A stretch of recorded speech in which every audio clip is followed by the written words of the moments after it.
On se trouve ici sur la commune de Montfuron, une commune emblématique sur le territoire du parc naturel régional du Luberon, puisque c'est ici qu'a commencé la recherche des variétés locales de céréales, puisque nous avons non loin d'ici le premier agriculteur qui s'est intéressé justement à cette dynamique de recultiver les céréales paysannes qui avaient disparu.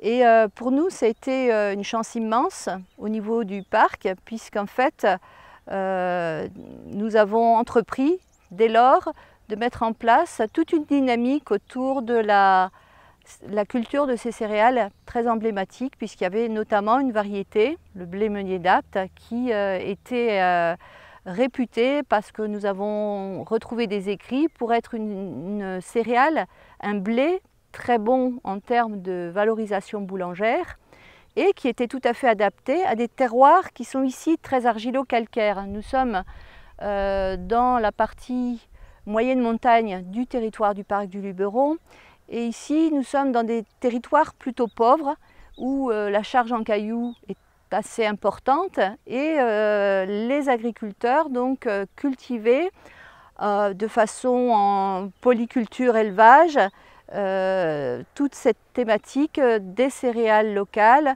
il y a 50 ans déjà. Alors l'activité sur cette ferme depuis une vingtaine d'années, c'est justement la remise en culture de variétés anciennes de blé, avec pour objectif dès le départ d'obtenir des farines dont les gluten soient moins irritantes pour les tubes digestifs. Ainsi, j'ai testé une trentaine de variétés, pas plus, et actuellement j'en retiens 5 qui en fait sont adaptées sur nos sols apparemment, et qui ont maintenant quand même de la difficulté à s'adapter au climat très changeant. Mais ça fait l'objet de toute une série de recherches, puisque maintenant je ne suis plus pionnier, de nombreux collègues s'y sont mis, et on a même réussi à intéresser le parc du Luberon, Agribio 04, Arvalis, etc. C'est un conservatoire qui comprend 32 variétés, qui sont composées de variétés modernes et variétés anciennes. Il y a de toute hauteur, de tout calibre, de toute forme de grains, des grains barbus, des grains sans barbe, des blés qui sont magnifiques. C'est un essai sur un plan technique, mais c'est aussi surtout un espoir pour nourrir les populations de demain avec le changement climatique, puisque cette sélection nous permettra de reconstituer tout un panel de semences qui s'adaptent au réchauffement climatique. Voilà notre but. Certaines variétés effectivement sont venues du Portugal, parce que le Portugal a un climat actuellement que nous aurons sans doute dans 4 ou 5 ans. Donc il est essentiel pour nous de pouvoir anticiper pour arriver à obtenir quand même des récoltes plus tard. Le problème, c'est que beaucoup de variétés ont été perdues ou simplement abandonnées parce que le progrès était là dans les années 60, donc on est passé à des variétés plus performantes, plus productives, ce qui a donc aussi entraîné d'autres méthodes de travail, notamment vers le développement de l'agrochimie. Et maintenant, on s'aperçoit que l'agrochimie a ses limites et que les terrains sont fatigués, que l'eau est polluée et qu'il faut à tout prix trouver une autre solution. On ne parle pas de revenir en arrière, mais essayer de comprendre comment se faisaient les choses il y a 60 ans, avec les souvenirs que j'ai, avec les souvenirs que nous avons tous d'ailleurs, tous les agriculteurs du secteur. Et nous allons arriver à reconstituer quand même les variétés qui étaient présentes sur ce terroir. Parce que la mise en valeur d'un terroir ne peut passer qu'au travers des variétés adaptées. Ce qui s'est fait dans les années 60, c'est qu'on a cherché à adapter le terroir aux variétés, et là ça ne marche pas. Ça a pu marcher quelques années, mais c'est tout là. Après, on s'aperçoit que le changement climatique, tout ce qui se passe, la sécheresse qui gagne, ces variétés-là ne sont plus adaptées. Elles demandent trop d'eau, le climat, les à-coups de température sont néfastes à certaines variétés modernes, alors que les anciennes ont tendance à persister, à être beaucoup plus rustiques. Je cultive ici le Khorasan, qui est en fait vendu sur l'ensemble de la planète sous le nom de marque Kamut, quand il vient du Montana, du nord des États-Unis. Nous l'appelons Khorasan parce que c'est son pays d'origine, l'est de la Turquie. Je cultive du Florence Aurore, je cultive du Meunier d'Apt, je cultive du Rouge de Bordeaux et je cultive du Barbu du Roussillon. J'ai acheté 25 kg de Khorasan, enfin de Kamut, en provenance donc du nord des États-Unis, et puis j'ai fait mes essais avec ça, puisque c'est une variété très ancienne à l'origine et qui n'a pas été travaillée par les semenciers. Je l'ai semée et très vite elle s'est adaptée, c'est-à-dire de sa couleur grise un peu terne, elle est devenue blonde transparente. Je parle du grain. Maintenant, elle est vraiment stabilisée comme ça, cette variété. Et c'est du Khorasan qui est à mes côtés actuellement. Toujours très impressionnant, avec des barbes bien plus longues que la mienne et que les variétés habituelles. Des grains qui font facilement 4, 5, voire 6 mm de long. Très impressionnant, très beau. Et qui se plaît ici, puisque voilà 25 ans que je ressème ce que je récolte. Le Meunier d'Apt, par exemple, était appelé meunier, tout simplement, blé meunier, sur le versant nord du massif du Luberon.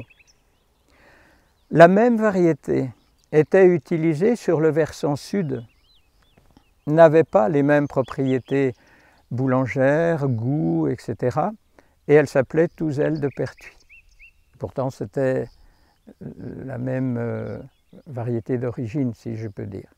Ce sont des études ethnobotaniques qui ont été commanditées à Salagon qui nous ont appris ça.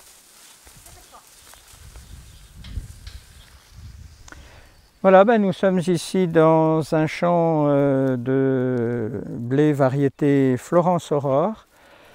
Un champ qui est prometteur vu la densité et la qualité des épis, malgré la sécheresse.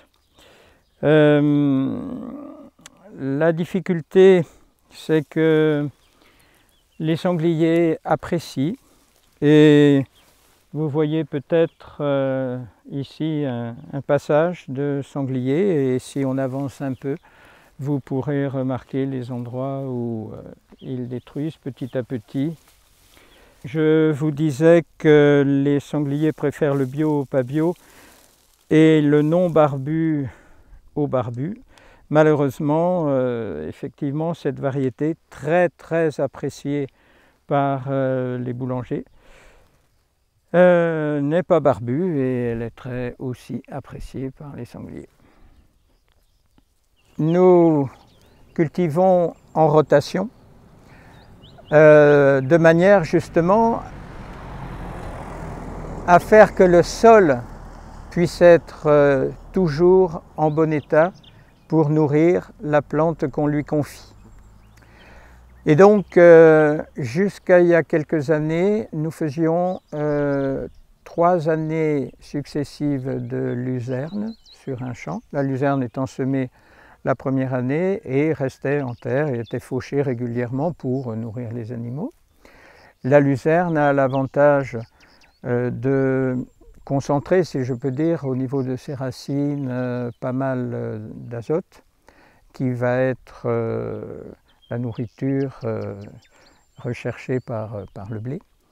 Et le fait de faucher régulièrement plusieurs années de suite, toutes les adventices qui poussent avec, on les a un peu fatiguées.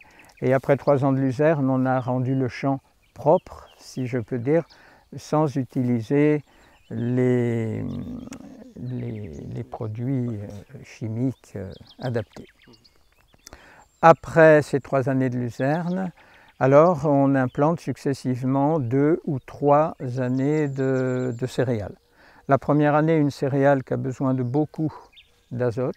Il y en a qui sont gourmandes, il y en a qui sont moins gourmandes. Notre corazon, lui, effectivement, presque un blé dur et il lui faut pas mal d'azote pour construire tout ça. Donc on le met après une luzerne. Mais en plus de ce que la luzerne a apporté, on va apporter un peu de fiente, effectivement. Pourquoi de la fiente? Nos sols ont tendance à être un peu trop basiques pour le blé. Alors il faut réussir à acidifier ce sol. On peut le faire avec des fumiers frais, mais si on fait des fumiers frais non compostés, alors on basifie le fumier et on n'a pas l'action que l'on attend d'acidification. Par contre, la fiente, elle, ne contient plus de graines. Les poules ont digéré les graines et donc elles ne sont plus capables de germer. Et ainsi, en épandant de la fiente, on acidifie le sol sans apporter des graines non souhaitées qu'on apporterait avec des fumiers frais si on ne les a pas compostés. Mon activité, c'est une activité agricole, bien sûr, où je fais une partie céréales, une partie maraîchage, une partie légumes de plein champ et une partie un petit peu tournesol. Voilà. Donc je transforme mes graines de tournesol en huile, je fais de la farine avec mes céréales et puis j'en vends un petit peu. Je fais également une pois chiche et lentilles. Alors le BRF, qu'est-ce que c'est? C'est d'abord le bois réméal fragmenté. Qu'est-ce que ça veut dire? Parce que ça peut être du chinois pour certains. En fait, c'est récupérer tous les branchages, les broyer et les incorporer au sol. Ça permet justement d'incorporer le carbone au sol parce que les plantes ont besoin de carbone. Ce qui se passe, c'est que les légumineuses s'associent bien avec les céréales parce que la légumineuse fournit de l'azote à la céréale et la céréale fournit du carbone à la légumineuse. Donc on a cet échange. Dans la nature, apparemment, tout est une histoire de coopération, voire des histoires d'amour, puisque après il y a les insectes aussi qui viennent là-dessus. Alors l'érosion des sols, elle est pratiquement nulle, puisque le développement de la vie microbienne et notamment des vers de terre permettent d'avoir 5000 km de galeries par hectare, ce qui permet de stocker 160 mm d'eau. Donc un orage, même assez violent, n'a que peu d'impact sur le terrain sur lequel le BRF est épandu. Et en fait, cette masse de matière organique qui est emprisonnée permet l'aération du sol. Et en fait, ces couches d'air qui sont maintenues dans le sol permettent une isolation, ce qui fait que le sol gèle un peu plus en surface, mais un peu moins en profondeur. Le BRF, en fait, ce sont des champignons. C'est une culture de champignons microscopiques. Et un champignon, son rôle, c'est retenir l'eau. Et là, donc, ils peuvent jouer pleinement ce rôle. Nous sommes sur une tradition ici d'élevage, polyculture et élevage plus spécifiquement. Et il faut savoir que depuis quelques années, de gros élevages se sont mis en place. Et les petits élevages mêlés à la polyculture ont un peu disparu. Ceci explique que les agriculteurs cultivent aujourd'hui essentiellement des plantes à parfum et des céréales locales pour effectivement essayer de valoriser au mieux leurs terres assez pauvres. Moi, quand j'étais petit, je me souviens très bien, mais mon père faisait ça, le centre de l'exploitation, c'était le troupeau. Et le troupeau, bon, ça faisait du fumier, ça avait besoin de fourrage, de luzerne, de sainfoin, de vesse, en fait, de toute une nourriture, de foin. Et ça permettait à la fois de garder des zones humides telles que les prés, qui souvent étaient tellement humides qu'on ne pouvait rien faire d'autre que de laisser pousser l'herbe naturellement. Ça permettait des rotations en luzerne et en céréales. Donc une partie de céréales était destinée aux troupeaux et l'autre était vendue. Et puis ça permettait d'avoir le fumier qu'on pouvait prendre à peu près une fois tous les 3 ans sur les terres. Donc il y avait tout cet équilibre qui maintenant s'est perdu.